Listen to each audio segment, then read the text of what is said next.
Hey everybody, I'm Don Fishback, and what the hell is going on? We got the market in one of the biggest free falls. In fact, it is the biggest free fall weekly free fall since 2008. We had the biggest point decline in stock market history yesterday I think it was. I hate to tell you this, but I've been in this business long enough that I remember the very first 50-point decline in the stock market, which scared everybody to death. In fact, I remember back in, it was September 1984 when we had a 90-point decline in the Dow Jones Industrial Average, and everybody thought people were going to jump off the buildings over 90 points. Well, now that's nothing, right? So the question is today, because we've got about another, Brian, what's it down right now? It is down 745. Ooh, it's rallied. Because it was a lot worse just a little while ago. Just to let you know, I do have some put credit spreads on right now, and I don't have anything in the leveraged positions, but I am looking to get leveraged long at some point, and there's a reason for that.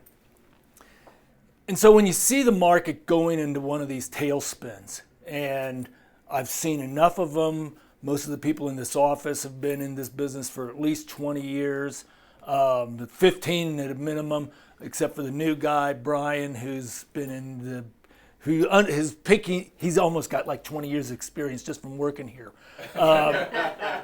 Anyway, we've seen enough of these things that sometimes you see something and it just reminds you of another thing. And I know that's representativeness bias, where you think you've seen a pattern that you've seen before when no pattern exists. But this one is kind of interesting because typically in the stock market, there are three things that cause a bear market. And one of them is overvaluation, where you get mispricing.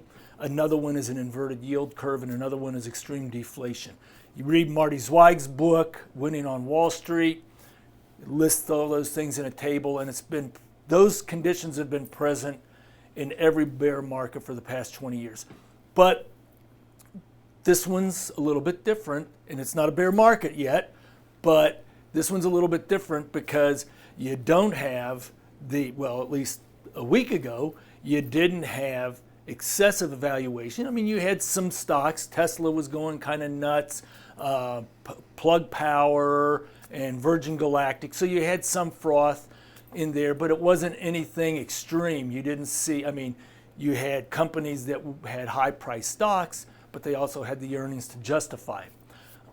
In this particular instance, so you didn't have the crazy mispricing, you didn't have an inverted yield curve, and you didn't have the extreme deflation.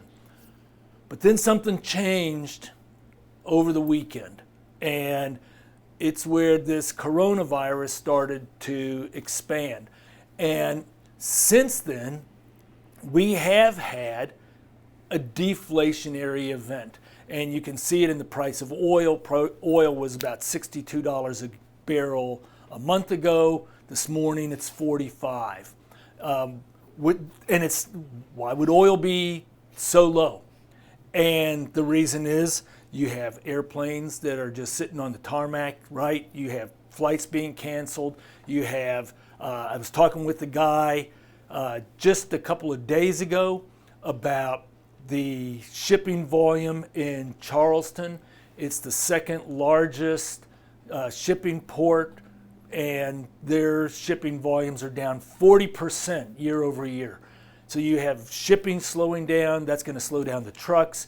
That's going to slow down. It just causes all kinds of deflationary spiral events where goods are not being brought into the U.S. Pretty soon you may go to the Apple store and say, I want to buy an iPhone, and they may say they're out. So that's the problem with deflation. And we've got a deflationary spiral right now. Well, when was the last time we had a deflationary spiral that just came out of nowhere? Just popped up. And the last time, it wasn't back in 2008. We had the deflationary spiral. It's one of the reasons why we were able to sidestep a lot of the damage in the 2008, 2009 market decline. But when did something just pop up out of nowhere? And it happened in September 11th, 2001. If you remember, things weren't great, but because we had a dot-com bubble popping the year before, but the deflation part just came out of nowhere. You had air traffic stopped, you had travel stopped, you had, what was the price of gasoline? Anybody remember what the price of gasoline was after the September 11th attacks? It was $1.25, I think. Not really close. $1.35 was $1.25, $1.35. So you had gasoline, you had fuel, oil prices down below $30 a barrel. Same thing happened in 2008, but that one was the unwinding of the real estate bubble. This was a deflationary event that came out of nowhere. And they shut down the stock market for 4 days, and then they reopened it. And I remember it like it was yesterday.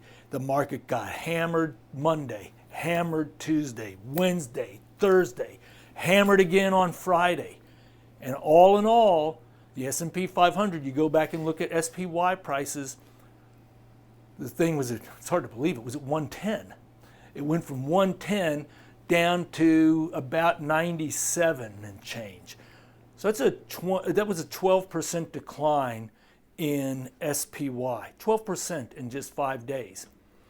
So that's, believe it or not, we're about the same scale. You all know what it's down today. Week over week, it's off about 13% off of its high. So we're not too far removed from the same type of action that we saw in 2001. And again, it just came out of nowhere. And at that time, anybody that travels, anybody that's an adult, or anybody that's over 30 or 40 years old remembers walking through the airports shortly thereafter, and the police weren't just there. The National Guard was there with their M16s. And so this is a similar situation. And it was unknown. You did a survey of the American population and say, how many of you think that there's going to be another terrorist attack within the next year? And it was about 60% of the people thought there was going to be a repeat. So you were dealing with the same amount of uncertainty and fear that's going on right now, that's causing this big slowdown in demand. So that's why I think that they're relatively similar. And if that's the case, I have a bit of good news. September 21st, I think is the day it was, is the day that the market closed at about 97. SPY closed at 97. Well, by December, it had gained 21%. So over the next 3 months, the stock market was actually up 21%. Now, does that mean you should be piling back in? And the answer is no. You should not be piling back in. But it is one of the reasons why I put on some put credit spreads this morning, because I'm not certain. That's why I didn't take all my money and put it in these credit spreads, because I'm not certain. But I was able to put on a spread that is about 12% out of the money, and I'll make a 10% profit in a couple of weeks, which isn't bad return. So that's why I did it, because I don't think it's going to go down that much further. If I'm wrong, I'm going to lose money, but I'm not going to lose everything. I'm going to just have, I just kind of wanted to do it, right?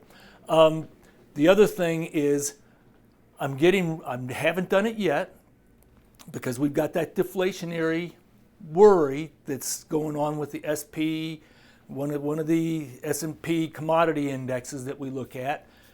And so we've got a deflationary spiral, but I'm ready to get back in with a leveraged position. So that's one of the things that I'm looking at. So I'm looking at getting bullish soon, but I haven't pulled the trigger, and I've got a small bullish position in S&P credit spreads that'll make money if the market does indeed rebound like it did back in 2001. So that's it. Let us know what you think. Just feel free to comment. We're watching the comments, and like us and subscribe, and you all hang in there. The world has not ended, at least not yet.